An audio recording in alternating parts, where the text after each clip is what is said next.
मी करणार आहे शिरा। आमच्यात शिरा नागपंचमीला शिरा करतात, तर ते करत आहे। तर मी एका वाटीचा माप दाखवणार आहे। तर 1 वाटीनं मी पहिले साखर घालून घेते, कारण वाटी परत वल्ली होती ना पाण्यानं, त्याकरता 1 वाटी साखर पहिले मी घेते। आणि 1 वाटी मी पीठ घेतलेलं आहे गव्हाचं। 1 वाटी साखर घेतलंय, तर आता त्याकरता मी घेणार आहे 2 वाट्या पाणी। हे बघा, 1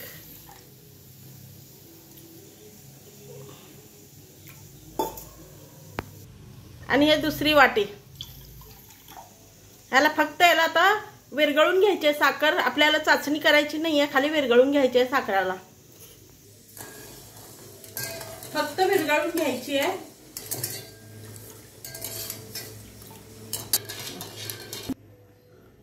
आता मी घेत आहे ह्याच वाटीनं अर्धी वाटी तूप। आता सध्याला तर मी अर्धी वाटी घेतलेला आहे, मी शेवटीला अजून 1-2 चमचा लागणार आहे, ते नंतर दाखवणार आहे मी। आता मी सध्याला तर अर्धी वाटी घेतलेला आहे। साखर पूर्ण विरघळलेली आहे पाण्यामध्ये।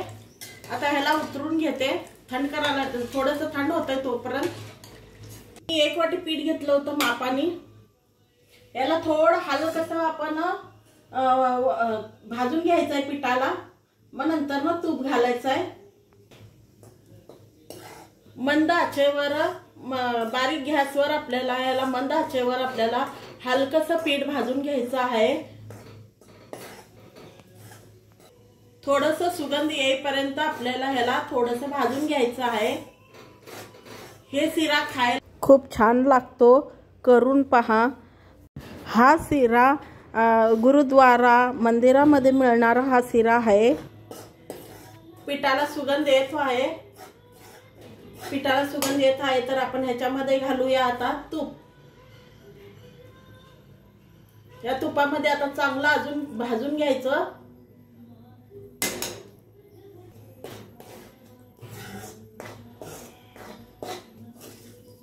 ह्याला चांगलं तूप सुटेपर्यंत ह्याला चांगलं भाजून घ्यायचं आपल्याला। पीठ भाजू लागलंय चांगलं, अजून तूप सुटलेलं नाही आहे, तूप सुटा लागलंय थोडं थोडं।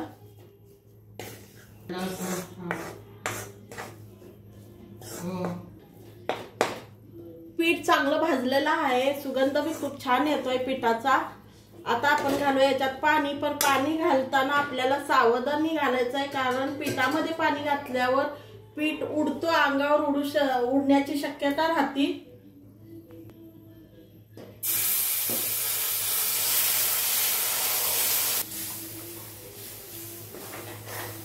तुम्हाला वाटत असेल हे पातळ झालंय, पण पातळ नाही, हे अजून घट्ट होणार आहे। एकसारखा हलवायचा आहे, नाहीतर गाठी बनतात। हे बघा, तुम्हाला पातळ वाटलं होतं ना, तर बघा घट व्हायला होत आलेला आहे। आणि आता ह्याला तूप सुटेपर्यंत ह्याला सारखा हलवत राहायचं आहे। आणि ड्रायफ्रूट माझ्याजवळ आता महिना अखेर आलेला आहे, ड्रायफ्रूट नाही नसल्यामुळे मी घातलेली नाही आहे, पण असा शिरा सुद्धा छान लागतो। माप ज्या मापानं आपल्याला करायचं आहे त्या मापानं बरोबर जर आपण माप घेतलं तर शिरा चांगला होतो। तुम्ही करून पहा, खूप छान होतो।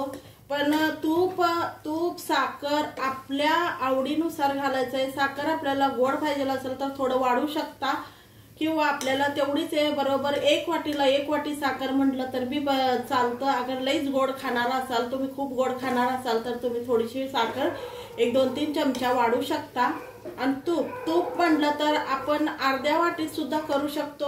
अगर आपल्याला चांगला तुपातला शिरा खायचा आहे, खाऊ वाटत असेल, तर तुम्ही 1 वाटी सुद्धा तूप घेऊ शकता। मला तर अर्धी वाटी बस झालेली आहे, खाली आता 1 किंवा 2 चमचा मी ह्याच्यामध्ये यूज करणार आहे। अजून 1-2 मिनिटं ह्याला वापरून घेणार आहे शिऱ्याला।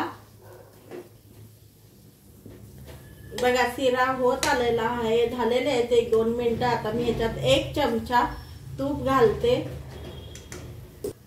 हे बघा, 1 चमचा असं साइडनं घालून घ्यायचं आहे आपल्याला।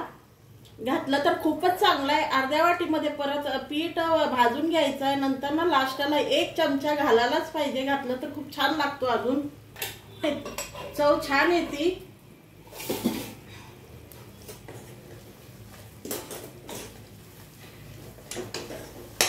तुम्ही करून पहा, एकदा ट्राय करून पहा। ज्याला पिठाचा शिरा माहित नाही त्यांनी एकदा करून पहा।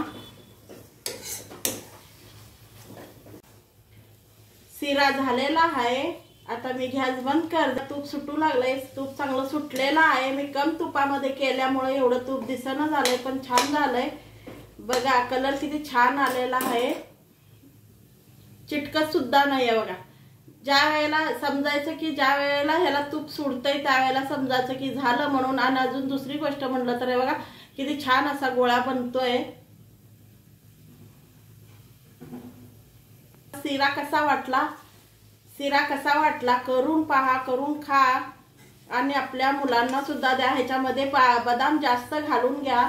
आज तुमच्या जवळ जर असेल तर तुम्ही सगळ्याजवळच राहतंय, पण काही जणी आपल्या आपल्या परिस्थितीनुसार राहतंय, तर असेल तर जादा बदाम घालून घ्या, चांगला लागतो, लेकरांना द्या।